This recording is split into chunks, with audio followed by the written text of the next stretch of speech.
Dapat muna bago ilabas. Mga kababayan, eto naman.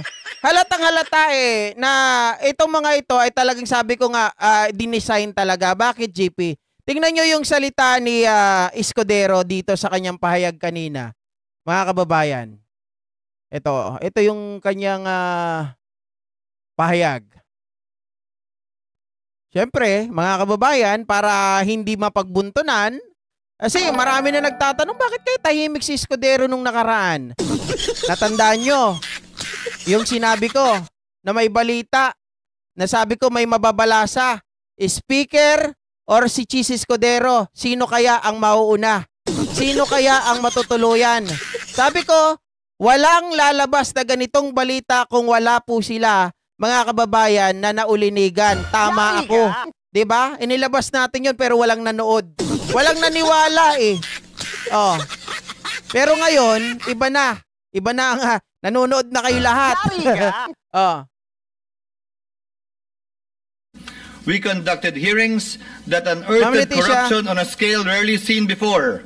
And in doing so, we remind the public that accountability is not a mere empty rhetoric, but a duty that we must uphold. Maski na papano, sa ilalim po ng aking panunungkulan at sa pangunguna ni Congressman Rodante Marcoleta, may ilang bagay po tayong nakamit at nagawa. Nakapagsalita na ng may nakamit at nagawa. Yun talaga yung nila mga kababayan. Halatang halata, nagagawin po nila ito sa plenary na sasabihin ay may nagawa, may naipakita, may umamin. Umbok kaninang umaga si Congressman Toby Chanco. Okay. At nabanggit lahat ng nais niyang sabihin hindi nasabi sa kabilang kamera. Nasabi na rin po, Ginoong Pangulo, ang the name that cannot be mentioned, ang pangalan ni Speaker Martin Romualdez at Congressman Zaldico. Abogado ka pa naman, kaya lang hilaw yung sinasabi ng mga diskaya. Diba? Escudero, ito. Alam mo naman, abogado ka. Tapos, naniniwala ka sa hearsay. Dapat kinalig-galigan nyo ng konti yung script ninyo, ha? Dapat meron talaga sila na personal knowledge. Meron silang pag-uusap na, akin tong proyekto na to, ha? Ito yung ano mo, ha? Ito yung porsyento mo, ha? Ito yung mapupunta sa akin, ha? Kaso, walang maipakitang ganun, eh. Escudero, naniniwala ka yung ganun? Diyos mio naman. Pagitan ng pag-hearing, kanina pong hapon. And as a final act earlier, Mr. President, I signed upon the request of Congressman Marcoleta the contempt order of Assistant District Engineer Bryce Hernandez, putting him under detention already here in the Senate. Mr. President, I am proud of what the Senate has accomplished together. And I trust that the spirit of transparency and courage that have been displayed by this chamber will be sustained. Sana po, mapagpatuloy natin to. Let justice and the rule of law be done and followed, though the heavens may fall. Thank you again, Mr. President, and please accept once again my warmest congratulations. Peter! Napaka-bitter, mga kababayan. Ano ang sabi dito ni Speaker Martin Romualdez, mga kababayan, sa pahayag nitong si Chis Escudero? Ito na nga yung dapat ay talakayin natin kanina. Sabi ni Speaker dito, malinaw na ginamit hindi para sa katotohanan, kundi para sa paninira. Basahin, binuweltahan ni House Speaker Martin Romualdez si dating Senate President Francis Chis Escudero hinggil sa sinasagawang mga pagdinig ng Senate Blue Ribbon Committee sa maanumalyang flood control project. Sabi dito, a statement on former Senator Chis Senator Chis may consider the Blue Ribbon hearing as part of his legacy. Legacy daw, mga kababayan. Ang pangit naman ng legacy mo. But it is unfair to call them an accomplishment when they relied on unfounded claims. Diba? Unfounded claims, mga ka-Jipinatics. Sabi ko nga sa inyo yung sinabi ni Curly Diskaya, yung sinabi ni Sara Diskaya, ay wala naman doon yung katunayan na magpapatunay na sila ay mayroong transaksyon na ginawa nitong si Speaker Martin. Puro lang kwento ni Kong Rillo at ni Kong Jong. Diba? Oh. Malinaw na ang pagdinig na ito ay ginamit hindi para sa katotohanan, kundi para sa paninira, and worse. The accusation came from contractors themselves, those already under investigation and admitting responsibility for ghost projects. Pagkakatiwalaan mo ba yung mga tao, mga kababayan, na umamin na sila po ay tumatanggap, na sila ay nanunuhol para magkaroon ng kanilang mga kita at makakuha ng mga projects?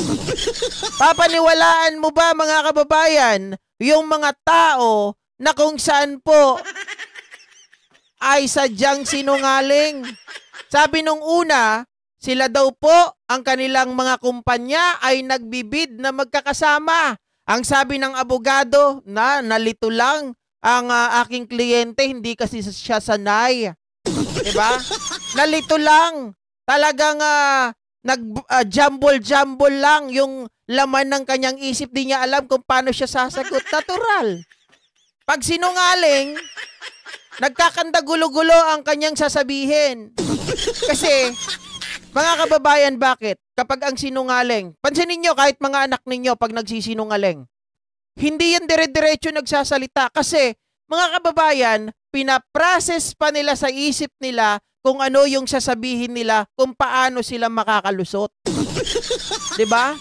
Pero kapag ito ay na-corner mo na, dire-diretso yan, sasabihin ng totoo. Yari ka! Oh, yun ang nangyari. Dito kaya Sara Diskaya noon, nung sinabi niya na 2016. Ang problema kanina, walang timeline, 2003 lang.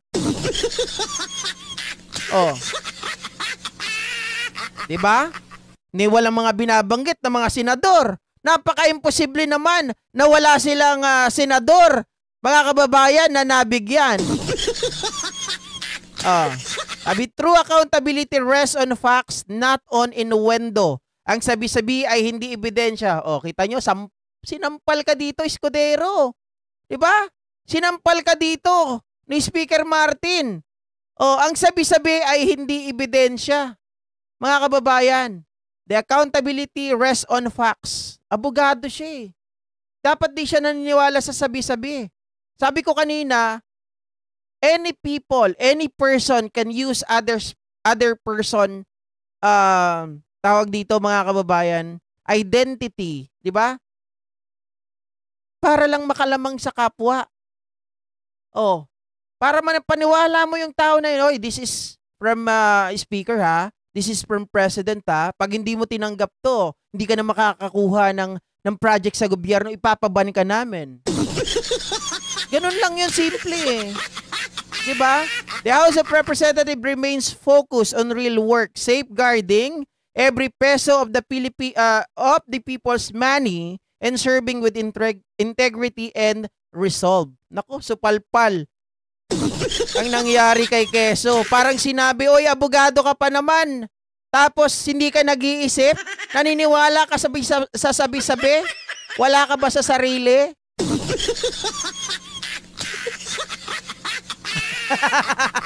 Wala nga daw senador na involved, tapos biglang hindi na si Marcoleta ang chair. Hindi ko pa nako-confirm, mga kababayan. Pero nakita ko na sila ang mga pinagpipilian. Mahirap naman sabihin ko kaagad na confirm na.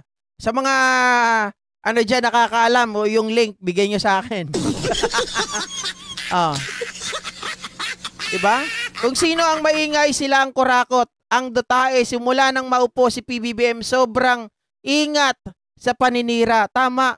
Mga kababayan, kung kurakot ang itong administrasyon mo, 'di ba? Kung ikaw ay may kasalanan, kung tutuusin, kita nyo si Speaker Martin. Ako naniniwala hangga't wala pa rin na ipapakitang ebidensya na siya ay corrupt. Bakit kanyo? Pero walang taong malinis ha, walang taong malinis. Ang sinasabi ko dito, wag magmalinis yung mga tao na umamin naman na, like si Escudero. Umamin ng siya po ay nag-insert ng 142 billion. Tumatanggap ng pera sa politiko, sa contractor. Donasyon. Di ba? Tapos magtuturo ka sa iba. Dapat pabayaan mo yung mga dokumento, ebidensya na lumabas para tukuyin yung tao na yun. Hindi yung ikaw, ito lumabas na ngayon yung pangalan ng inaabangan natin. Itong si Saldico at itong si Speaker Martin. Kung meron ka naman kaalaman, di ikaw na lang magsalita, Escudero. Ang nangyayari lang ngayon, parang diversionary tactics lang yung ginagawa mo eh. Para yung sisi, sila ang maputukan. Isipin nyo to, mga kababayan. Etong si Bato,